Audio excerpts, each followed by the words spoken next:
Honourable chairperson sir, আমি প্রথমেই আমি বাংলা ভাষার ওপর যে এবং বাংলা ভাষীদের ওপর সারা ভারতবর্ষে যে আক্রমণ চলছে তার প্রতিবাদে আজকে বাংলা ভাষায় আমি বলতে চাই।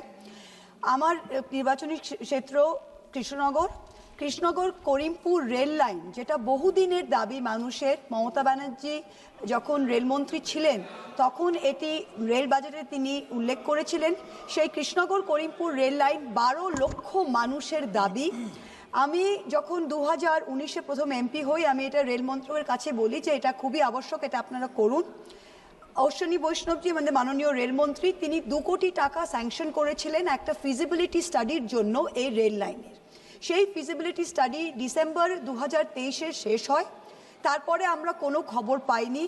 এখন 2 মাস আগে আমাকে রেল মন্ত্রক থেকে চিঠি দিয়ে জানাচ্ছে যে আমরা ডিসাইড করেছি এখনের মতো এই প্রজেক্টটাকে আমরা শেলফ করে দিচ্ছি।